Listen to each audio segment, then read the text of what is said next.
The Philippines, as a signatory to most of the major international human rights treaties and instruments, must live up to its commitments, in contrast to the dark era that once engulfed us. We have a government that is indeed serious about human rights. Mahal naming Pangulong ang Benigno Aquino. Ako si Perlita Bucal, anak na panganay ni Alfredo Bucal. Ang aking ama ay umpisa nung dinukot noong November 10, 2010. Hanggang ngayon hindi pa namin nakikita. Mahal na Presidente Noynoy Aquino, ako po si Erlinda Cadapan, nanay po ni Sherlyn Cadapan na dinukot noong June 26, 2006. Pangulong Aquino, ako si Ginang Concepcion Empeño, ina ni Karen, isang estudyante ng UP Diliman na dinukot noong June 26, 2006. Presidente Aquino, ako si Edith Burgos, ang nanay ng nawawalang aktivistang Jonas Burgos. 5 taon, mahigit ng 5 taon na hinahanap ko ang anak ko. Lahat ng pwede kong gawin, ginawa ko na hindi ko pa rin siya makita. Ang pangako mo na lang ang pinanghahawakan ko na sana makita ko ang anak ko at the soonest possible time and find him alive. President Aquino, you promised. You promised. Please fulfill your promise so that the trust of the people would be restored to you.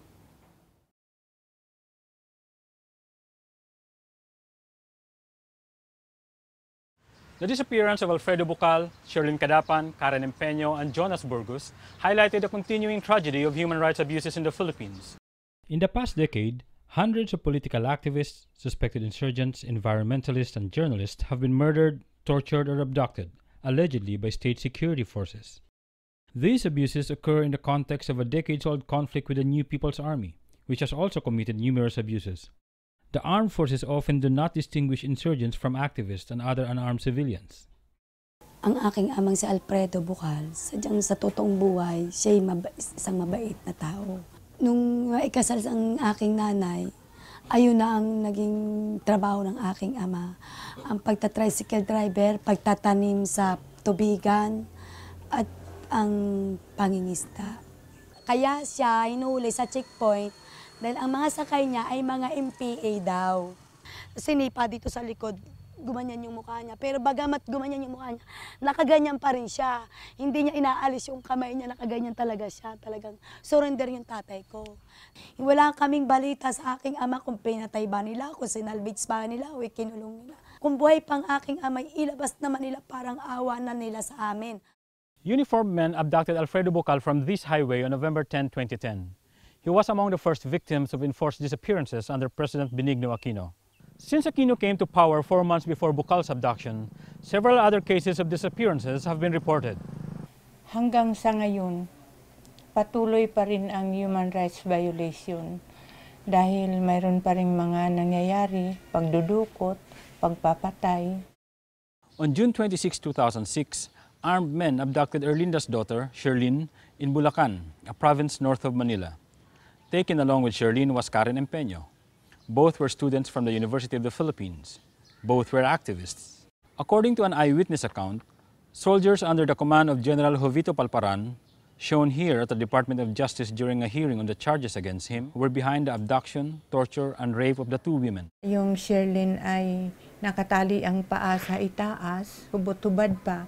Ganun ba ang moralidad ng ating mga militar? Nakaranas si Karen ng torture, binubuhusan ng tubig ang kanyang ilong na patiwarik, at nirape pa daw sila. At ang hindi pa maganda doon yung pinasukan pa daw ng kahoy o anong bagay ang kanilang ari. Yun ang pinakamatinding ginawa nila na mahirap tanggapin. We do not know of Empeño. Palparan had earlier denied the accusation against him. The Armed Forces of the Philippines has always dismissed allegations of abuses against its officers and men, calling these charges part of a communist plot to discredit the military. It also resisted efforts to hold its forces accountable for these violations. The Cadapan Empeño case has proven to be an exception. Palparan and 3 others were charged in November 2011, 5 years after the 2 women were abducted. And this happened only because of the efforts by their families to pursue the case. But Palparan and another soldier have managed to evade arrest, while the other two who surrendered are in a military camp rather than in a civilian jail. We have this perception that the reason why he cannot be found is that those who are looking for him are not really looking for him but protecting him. Ito yung signal sa mga tuloy-tuloy din na dumudukot na pwede nilang gawin ang gusto nilang gawin kasi hindi rin sila mahuhuli. Edita Burgos' own son disappeared on April 28, 2007. He was an activist with a farmers' organization and was abducted while having his meal in a restaurant inside this mall in Manila. Tuloy-tuloy pa rin ang impunity at hindi rin nabibigyan pa rin ng atensyon yung mga pagkawala, no? Yung sa pilit ng pagkawala. Dapat sana napagbibigyan ang mga pakiusap, no? The cries of the victims, no? And I'm talking about families of victims of enforced disappearance. But the government has not listened to our cries. Violators of human rights will be held accountable for their actions, and the state will protect, with unflagging commitment, the rights of all its citizens. The culture of silence, injustice, and impunity that once reigned is now a thing of the past.